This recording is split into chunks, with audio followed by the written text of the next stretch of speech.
Well, to get more on this story now, we're going to cross live to Sabri Saidam, Deputy Secretary General of the Fatah Central Committee. Thanks a lot for joining us.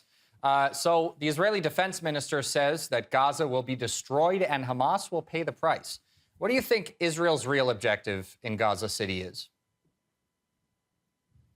Well, good evening to you. We have said day in and day out that Israel is intending to expel Palestinians out of their ancestral land. If there's anything, this war is not targeting a specific party nor a specific militia in Palestine. It is targeting the whole of the Palestinian society and is intending to eradicate Palestinian identity as well as pushing people out, either by virtue of war and fire or by personal intention under the severity of the situation as it is seen. Israel is definitely defying the will of the international community to hold its guns and is intending to cause damage, and severe intensity of bombardment of Gaza stands evidence to what Israel intends to do so far. Well, this is a pretty historic moment that we're seeing right now with this independent UN commission, which officially ruled that what's going on in Palestine is genocide at the hands of Israel. What do you think about the findings? I think this is profound for many reasons. First, it comes a bit late, but as they say, better late than never. Number two is the fact that it says quite clearly that the world community does not have to wait for a court ruling to believe that this is a genocide. Number three, it's calling for action. Now this call for action seems to be falling on deaf ears. The world is incapable of doing anything. It stands impotent so far and unable to move. Israel is doing what it is doing, and it is continuing to even promise to destroy the Gaza in its entirety, rather, and also close the doors on any opportunities to allow the two-state solution to prosper.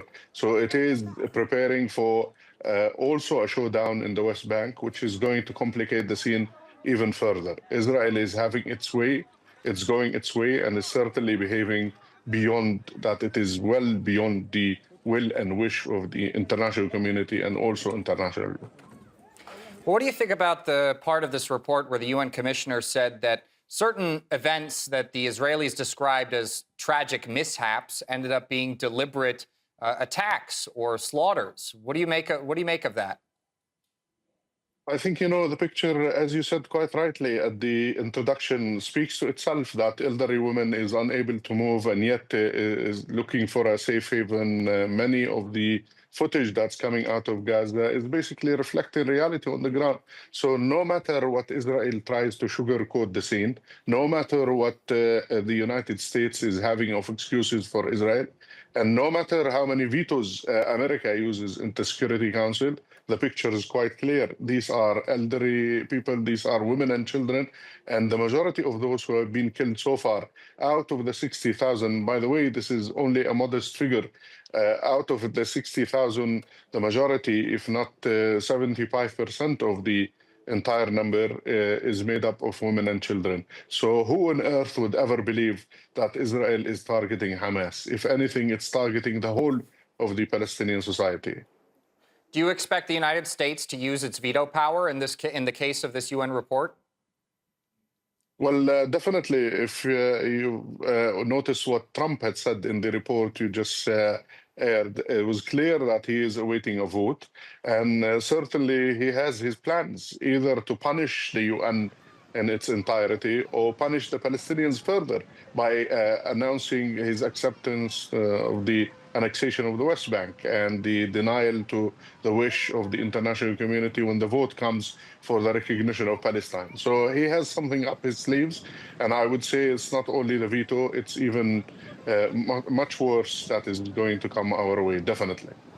Well, whether or not Donald Trump uses this veto, of course, Israel's being accused of genocide at a very high level. And just recently, there was also a meeting of Arab and Muslim countries that said that they were going to try and basically put the heat on Israel in the United Nations also. Do you think that as a result of all these events that are not looking good for Israel politically, they might lead to some sort of sanctions or consequences for Israel internationally? Well, certainly the beat is increasing. Definitely, countries are voicing their anger. Spain has come a long way. Ireland is coming a long way. Other countries have come a long way. But unless there is a sort of collective position from the international community vis-a-vis the provision of arms for Israel, vis-a-vis the more and more punishment imposed on Israel, Israel will continue to have it its way. So it is important now that these reports after reports constitute a call for action upon the international community and upon those who are watching in vain what is happening to the Palestinian people without being able to do anything. Well, like I mentioned recently, this meeting of Arab and Muslim nation leaders took place. The Qatari leader was there, and he accused Israel of not caring about the fates of the hostages which are currently in Hamas's custody. Would you agree with that statement? Well, definitely so. Remember that Israel at the beginning has invoked what it calls the protocol that has the Hannibal protocol, which means that Israel is willing to sacrifice the lives of the those in captivity for the sake of winning this war, as it says. So I would agree totally with Qatar that Israel is compromising the lives of those detained.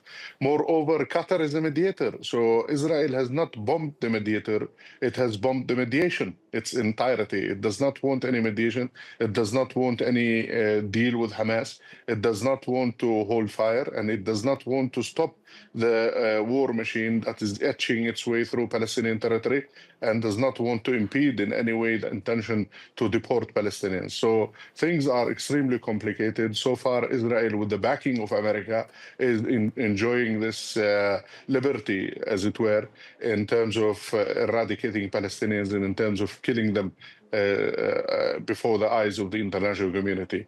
Had the world moved, this situation we find ourselves in wouldn't have come to life in any way. All right, Sabri Saidam, Deputy Secretary General of Fatah Central Committee. Pleasure having you on the program. Thank you.